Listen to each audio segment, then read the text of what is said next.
അടുത്തിരിക്കുന്ന ആളെ ഒന്ന് നോക്കിക്കേ, വല്ലതും മനസ്സിലാവുന്നുണ്ടോ നോക്കിക്കേ, മുഖത്തോട്ട് നോക്കിക്കേ. എന്നെ അല്ലേ ചേട്ടാ, നോക്കൂ. കൊള്ളാം, വല്ലതും മനസ്സിലായോ? എവിടെ? ഞാൻ പറയട്ടെ, ഇങ്ങോട്ട് നോക്കിക്കേ. അടുത്തിരിക്കുന്ന ആളുടെ മുഖത്ത് നോക്കി നല്ലായൊന്ന് പുഞ്ചിരിക്കാമോ? ഒന്ന് പുഞ്ചിരിച്ചേ. ആഹാ, ഞങ്ങളുടെ നാട്ടിൽ ഇതിനെ ഇളി എന്നാണ് പറയുന്നത്.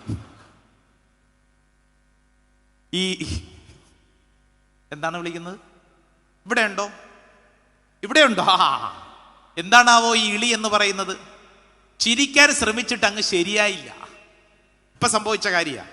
അടുത്തിരിക്കുന്ന ഇതിനെ നോക്കിയിട്ട് എന്നാ ചിരിക്കാനാ അല്ലേ? അപ്പൊ നമ്മൾ ചിരിച്ചു എന്ന് വരുത്തി. ഈ ചിരി ഉള്ളിൽ നിന്ന് വരണമെങ്കിൽ മനസ്സിൽ എന്തു വേണം? സന്തോഷം എന്ന വികാരം വേണം. സന്തോഷം എന്ന വികാരം ഉള്ളിലുള്ളപ്പോഴാണ് ചിരിക്കാൻ പറ്റുന്നത്. ഇല്ലെങ്കിൽ ചിരിക്കാൻ പറ്റുമോ?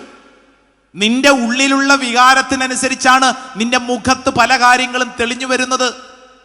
ഇന്നത്തെ പിള്ളേരൊക്കെ കണ്ടിട്ടില്ല, മെന്റലിസ്റ്റ് എന്നൊക്കെ പറയും. മെന്റലിസം, മുഖത്ത് നോക്കി നിന്റെ ബോഡി ലാംഗ്വേജ് നോക്കി കാര്യങ്ങൾ മനസ്സിലാക്കുന്ന രീതികൾ. നിന്റെ മുഖത്ത് നിന്റെ അവസ്ഥ മുഴുവൻ എഴുതി വച്ചിട്ടുണ്ടെന്ന്. Praise the lord, hallelujah, hallelujah. ചിലരെ കാണുമ്പോഴത്തേക്ക് നമ്മൾ നോക്കത്തില്ല, അയ്യോ നീ എന്താടി വ്യാകുല മാതാവിനെ പോലെ ഇരിക്കുന്നത്? അതെന്താ അങ്ങനെ പറയുന്നത്? വ്യാകുല മാതാവിന്റെ മുഖശോഭ ഉള്ളത് കൊണ്ടാണോ? ആണോ ചേച്ചി? അല്ലെന്ന്. അതിന്റെ ഇരിപ്പ് കണ്ടാൽ മതി. താടിക്ക് കൈ കൊടുത്ത് ഇങ്ങനെ ഇരിക്കുക. അച്ഛൻ ഇങ്ങനെയൊക്കെ പറയാം.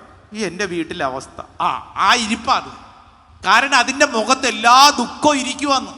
എല്ലാ അവസ്ഥയും ഇരിപ്പുണ്ട്. മുഖത്ത് എല്ലാം തെളിഞ്ഞു വരും. Price the lord, hallelujah, hallelujah, hallelujah. ഈ പഠിപ്പിച്ചുകൊണ്ടിരിക്കുന്ന കാര്യം ശ്രദ്ധിച്ചു പഠിച്ചോണേ. നിങ്ങളുടെ കുടുംബത്തിൽ അപ്ലൈ ചെയ്യാൻ പറ്റിയ കാര്യ. ദൂരെ എന്നും പോകണ്ട. സ്വന്തം വീട്ടിൽ മക്കളെ മുഖത്ത് നോക്കണം, മാതാപിതാക്കളുടെ മുഖത്ത് നോക്കണം, സഹോദരങ്ങൾ തമ്മിൽ മുഖത്ത് നോക്കണം. ഇപ്പൊ എവിടെയാ മുഖത്ത് നോക്കാൻ സമയം? മൊബൈലിൽ നോക്കിയിട്ട് സമയം തികയുന്നില്ല, പിന്നെയാണ് മുഖത്ത് നോക്കുന്നത് അല്ലേ? വീട്ടിൽ തന്നെ സംസാര ശൈലികൾ ശ്രദ്ധിച്ചിട്ടില്ലേ? മൊബൈലിൽ കുത്തിക്കൊണ്ട് അമ്മ ഓക്കെ ഓക്കെ അമ്മ, ഓക്കെ മമ്മി, ഓക്കെ മമ്മി, എന്നാ ഓക്കെ.